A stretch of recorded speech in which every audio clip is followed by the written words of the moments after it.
What is good, YouTube? It is Kylie, and in today's video I'm going to be breaking down how to exactly lose fat and gain muscle at the same exact time without overcomplicating it. If you're tired of starving yourself and doing an excessive amount of cardio, this video is going to be a big game changer for you.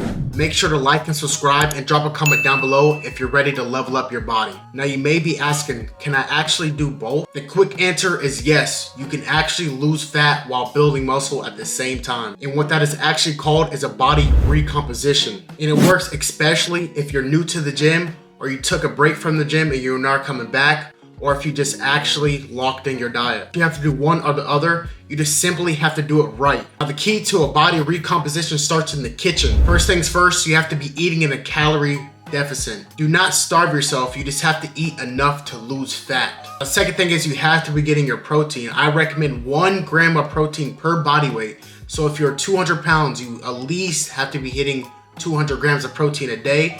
If you are a little bit accelerated and you want to grow muscle even faster, I would hit about like 220 to 230 grams of protein a day, which is not that hard. And stay away from fast food.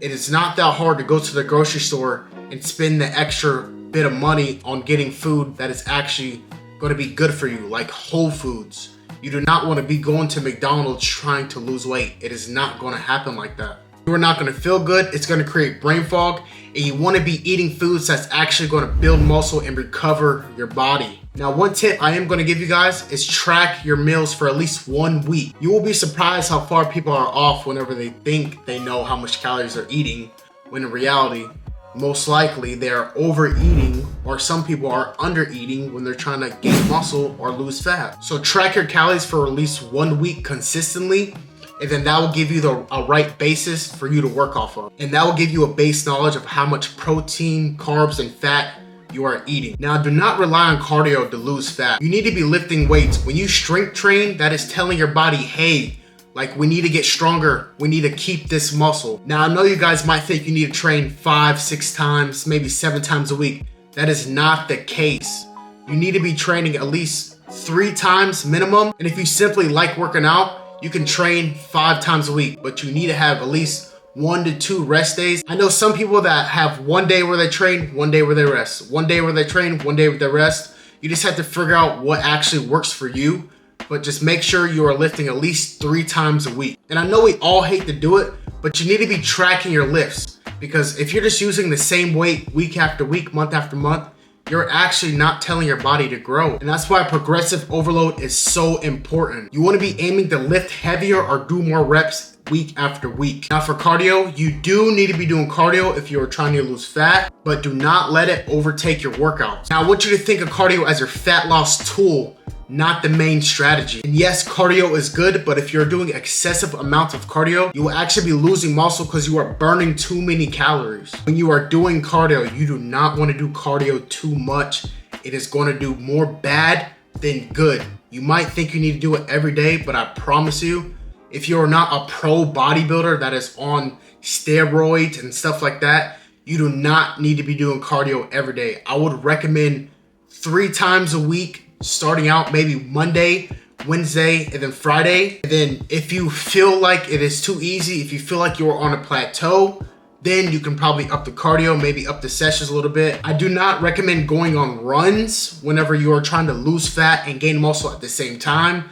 I would wait to go on runs when you are on a bulk. And you could be doing everything right, but if your sleep sucks and you are not recovering, your physique will suck too. Do not doom scroll at night. Your brain's gonna be going and going, and you will not be able to fall asleep. And you need that sleep when you are trying to gain muscle. And another thing not a lot of people talk about is managing your stress. If you're always stressed and your cortisol is elevated, that is gonna cause your body to actually store fat. Now, a lot of people think muscle is built in the gym. No, muscle is being broken down in the gym. You are actually building muscle when you are recovering. So take your rest days very seriously. That is when you're actually going to be putting on the size. And to make things very simple for you guys, you want to be working out 4 times a week. And you want to be in a 200 to 500 calorie deficit. You do not want to go too crazy with the calorie deficit. It's going to be harder to put on muscle. Do not neglect hitting your protein goals day after day. But whenever you're trying to lose fat and gain muscle, specifically, you need your sleep. And I'm sorry to break it to you guys, but you have to have patience. I want you guys to be tracking your progress for at least 8 to 12 weeks.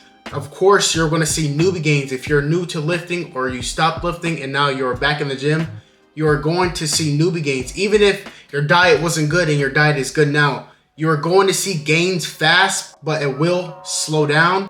So I just want you guys to track your progress, track your lifts, get the notepad out, track how many calories you're eating. If you don't know what app to use, I personally use the app MyFitnessPal. I've been using it for the past 4 years of me lifting, and it's worked wonders. I don't have to track exactly everything that I'm eating just because I've been doing it for so long. And I know what portions that I need to be eating to hit my goals. And when you guys are tracking your calories, do not cut your carbs too low. They actually fuel your workouts and they fuel your recovery. And if your carbs are too low, you will not feel good, you will not have energy, and you just will feel like shit. So as a base, I recommend you guys doing 40% protein, 30% carbs, and 30% healthy fats in your diet. And do not neglect eating your vegetables and fruit.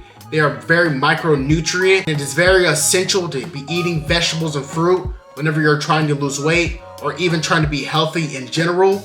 It will boost metabolism, make you feel amazing, and it's just all around good. And I'll say it again, track your progress. Don't just get on the scale in the morning. Track your progress, track how much you're lifting, track your diet every week. You might stay at the same weight, and that is not a bad thing. Your abs will become more visible, and you will just be looking so much better and feeling so much better. Your body will look tighter, stronger, and more defined. And who doesn't want that? You don't have to overcomplicate it. Losing fat and gaining muscle at the same time is very doable with the right training, nutrition, and recovery. And if you guys do that, the results will speak for themselves. If this helped you out, drop a comment, give it a like, and subscribe for no BS fitness content. And if you want personalized help with your plan, just go down and DM me the word gains on Instagram and let's build your dream body together.